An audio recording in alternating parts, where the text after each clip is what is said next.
بسم اللہ الرحمن الرحیم۔ بیت الخلاء کے احکام۔ حفظان صحت کے دوسرے کام جیسے ہاتھ دھونا اور بیت الخلاء جاتے ہوئے جوتوں کا پہننا وغیرہ، ان کے علاوہ بھی کچھ قواعد ہیں کہ جن کا خیال رکھنا چاہیے۔ بیت الخلاء میں داخل ہوتے وقت پہلے اپنا بایاں پاؤں اندر رکھنا مستحب ہے۔ کھڑے ہو کر پیشاب کرنا مکروہ ہے۔ دوسروں کے سامنے بیت الخلاء کا استعمال کرتے وقت شرمگاہ کا چھپانا واجب ہے۔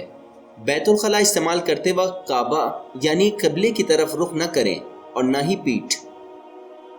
بیت الخلاء استعمال کرتے وقت کھانا، زیادہ وقت لگانا یا سیدھے ہاتھ کا استعمال کرنا مکروہ ہے۔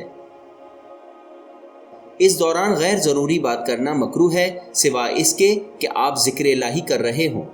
بیت الخلاء استعمال کرنے کے بعد اپنے آپ کو پیشاب یا پخانے سے پاک کرنا ضروری ہے، ورنہ عبادت کا کوئی کام انجام نہیں دے سکتے۔ مقام پیشاب کو صرف پانی سے ہی پاک کیا جا سکتا ہے، لہٰذا کپڑے سے صاف کرنا یا ٹشو کا استعمال کرنا کافی نہیں بلکہ پانی سے طہارت لازمی ہے۔ یاد رہے کہ اگر مقام پیشاب کو پیشاب سے دور کر دیا گیا ہے تو اگر کل پانی سے براہ راست دھویا جائے تو ایک مرتبہ دھونا کافی ہے۔ اگرچہ احتیاط واجب کے طور پر کوئی قلیل پانی استعمال کر رہا ہو جیسے بوتل، لوٹا یا جگ کا پانی تو اسے 2 دفعہ دھونا چاہیے۔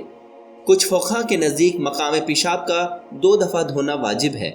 مردوں کے لیے یہ مستحب ہے کہ پیشاب کرنے کے بعد استبرا انجام دیں۔ استبرا کے بارے میں توضیح المسائل میں وضاحت موجود ہے، جبکہ پاخانہ کرنے کے بعد پانی سے اتنا دھو لینا کافی ہے کہ فضلے کے ذرات صاف ہو جائیں۔ اگر ایک بار دھو لیا کہ جس کے بعد پاخانے کے ذرات باقی نہ رہیں تو دوسری بار دھونا ضروری نہیں۔ پاخانہ کرنے کے بعد پانی کے علاوہ طہارت کے لیے کپڑے یا کسی پتھر کا استعمال کر سکتے ہیں، جبکہ اس چیز کا یقین ہونا چاہیے کہ کپڑا یا پتھر پاک ہے۔ 3 دفعہ لیکن 3 پاک ٹکڑوں سے پاک کرنا بہتر ہے، اور اس کے بعد بھی پاکی نہ ہو تو جتنے کپڑے کے ٹکڑے یا پتھر طہارت کے لیے چاہیے ہوں تو ان کا استعمال کرنا ہوگا۔ ایسی چیزوں سے کہ جو قابل قدر ہوں جیسے پاک کپڑا یا کاغذ کہ جس پر اللہ، رسول اور ائمہ کا نام لکھا ہو، استعمال کرنا حرام ہے۔ بیت الخلاء کے استعمال کرتے وقت اچھی عادات اپنانی چاہیے جیسے اس کی صفائی، ٹوائلٹ پیپر کا کم استعمال اور پانی کو استعمال کرتے وقت اطراف میں نہ گرانا۔ جب بیت الخلاء سے فارغ ہو جائیں اور باہر نکلیں تو سیدھا پاؤں پہلے باہر رکھنے کی بہت تاکید ہے۔ سونے سے پہلے اور نماز سے پہلے پیشاب کرنا اور بیت الخلاء استعمال کرتے وقت سر کو ڈھانپنا مستحب ہے۔